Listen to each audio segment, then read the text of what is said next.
Jésus commença à montrer à ses disciples qu'il lui fallait partir pour Jérusalem, y souffrir beaucoup de la part des anciens, des grands prêtres et des scribes, être mis à mort et le troisième jour ressusciter.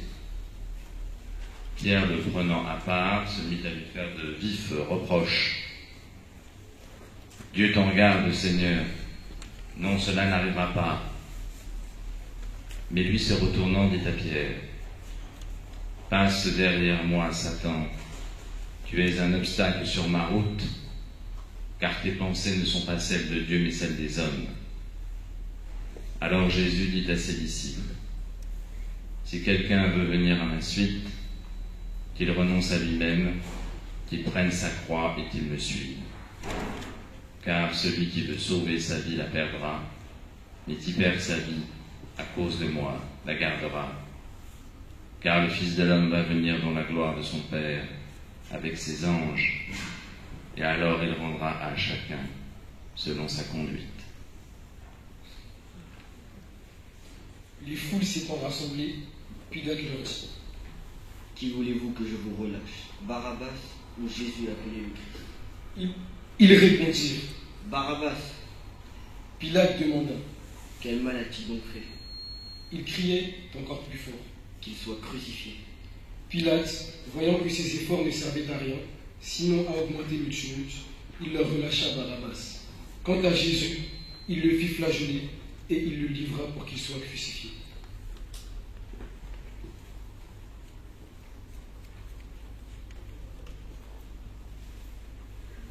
La mort du Christ n'est pas un accident. Elle est prévue, validée par les autorités politiques, par l'administration.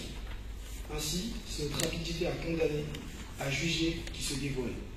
Au moment où Jésus affirme sa toute-puissance, il nous montre sa patience infinie. Alors les soldats du gouverneur emmenèrent Jésus dans la salle du prétoire et rassemblèrent autour de lui toute la garde. Ils lui enlevèrent ses vêtements et le couvrirent d'un manteau rouge. Puis, avec des épines, ils tressèrent une couronne et la posèrent sur sa tête. Il lui mit un roseau dans la main droite pour se moquer de lui et s'agenouillaient devant lui, en disant « Salut, roi des Juifs !» Et après avoir craché sur lui, ils prirent le roseau et ils le frappaient à la tête. Quand ils se furent bien moqués de lui, ils lui enlevèrent le manteau et lui remirent ses vêtements et l'emmenèrent pour le crucifier.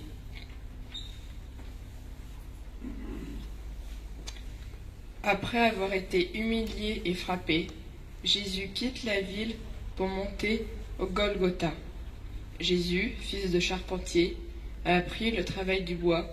Il connaît mieux que quiconque le poids du bois. Et malgré cela, il ne refuse pas cette croix. Notre Père, aide-nous à accepter les croix de nos vies. Comme ton Fils Jésus, nous te prions en disant « Notre Père qui est aux cieux, apprends-nous à te considérer comme notre Père très proche, car tu n'es qu'amour. Apprends-nous à te faire confiance, car tu es aux cieux, c'est-à-dire au-dessus de nous. » Jésus, enfant, a été présenté au temple, un homme juste et bon. Siméon dit à Marie, sa mère, « Vois ton fils qui est là, provoquera la chute et le relèvement de beaucoup en Israël. Il sera un signe de division. Et toi-même, ton cœur sera transpercé par une épée. Ainsi seront dévoilées les pensées secrètes d'un grand nombre. » Marie, sa mère, gardait tous ces événements dans son cœur. Père, donne-nous l'amour et la confiance qui nous permettront de rester proches des personnes souffrantes, de nous engager auprès de ceux qui portent à la croix du rejet, de regarder avec amour ceux qui souffrent, de ne jamais les fuir, mais de les accompagner jusqu'au bout, de dire par tout notre être, « J'ai confiance en toi, je suis avec toi. » Lettre aux Philippiens. Lui qui était dans la condition de Dieu il n'a pas jugé bon de revendiquer son droit d'être traité à l'égal de Dieu. Mais au contraire, il se dépouilla lui-même en prenant la condition de serviteur. Devenu semblable aux hommes et reconnu comme un homme à son comportement, il s'est abaissé lui-même en devenant obéissant jusqu'à mourir et mourir sur une croix.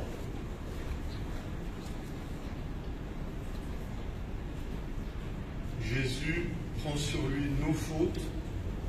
Il est écrasé par la violence et les coups de bâton. Lui, le doux, qui aime chacun de nous.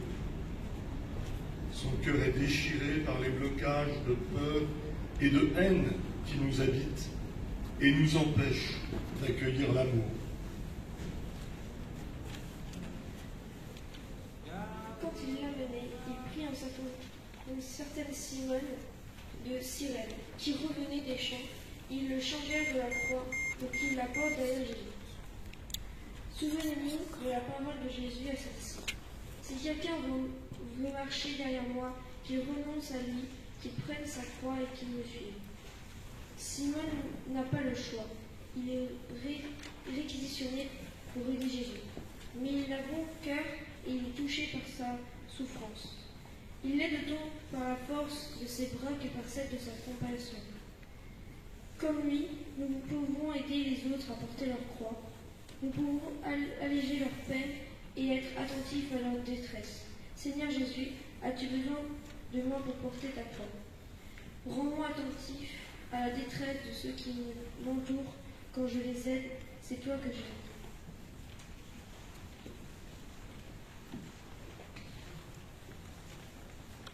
L'Évangile selon saint Marc. Il donnait à Jésus du vin aromatisé de myrrhe, mais il n'en prit pas. Alors, il le crucifie, puis se partage ses vêtements, en tirant au sort pour savoir la part de chacun. C'est la 3e heure, c'est-à-dire 9 heures du matin, lorsqu'on le crucifia. L'inscription indiquant le motif de sa condamnation portait ces mots: le roi des Juifs. On cloue Jésus sur la croix, tandis qu'il prie pour ceux qui l'ont livré à la mort. Père, pardonne-leur, car ils ne savent pas ce qu'ils font. Qui d'entre nous n'a jamais subi d'injustice, d'outrage ou d'humiliation? Jésus me demande de renoncer à la vengeance. Seigneur, apprends-moi à pardonner, même à mes pires ennemis, pour obtenir aussi la grâce de ta miséricorde.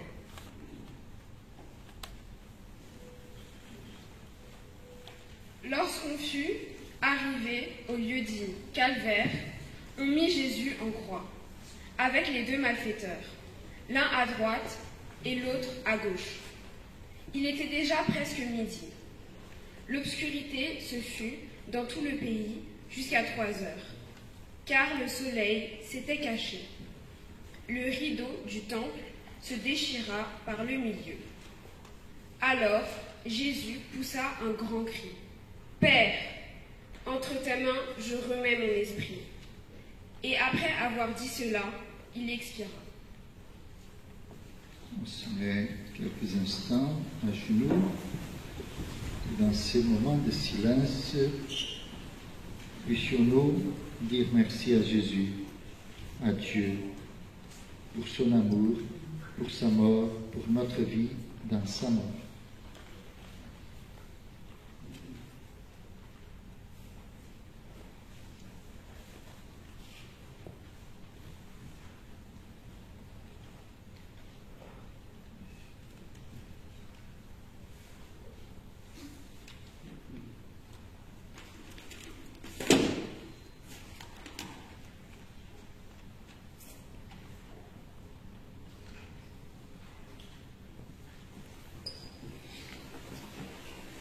Jésus est cloué sur une croix, mais il reste libre de pardonner, même au malfaiteur qui a reconnu sa faute.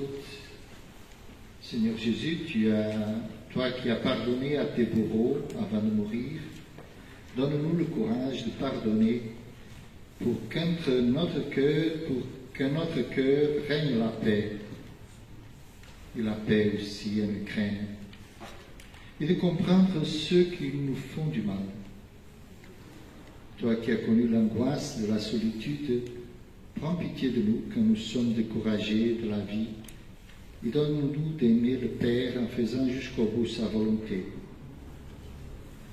Toi qui as connu la mort, accueille auprès du Père tous ceux qui vont passer la mort aujourd'hui. Nous te le demandons à toi qui vis et règne pour le siècle des siècles. Amen. Dans cette joie d'être enfants de Dieu, dans cette joie de nous sentir frères et sœurs les uns des autres, ici et en dehors de nos frontières, prions comme le Seigneur Jésus nous a enseigné. Notre Père, qui es aux cieux, que ton nom soit sanctifié, que ton règne vienne, que ta volonté soit faite sur la terre comme au ciel. Donne-nous aujourd'hui notre pain de ce jour. Pardonne-nous nos offenses, comme nous pardonnons aussi à ceux qui nous ont offensés. Et ne nous laisse pas entrer en tentation, mais délivre-nous du mal. On va pouvoir continuer ce temps de prière par un moment d'adoration de la croix.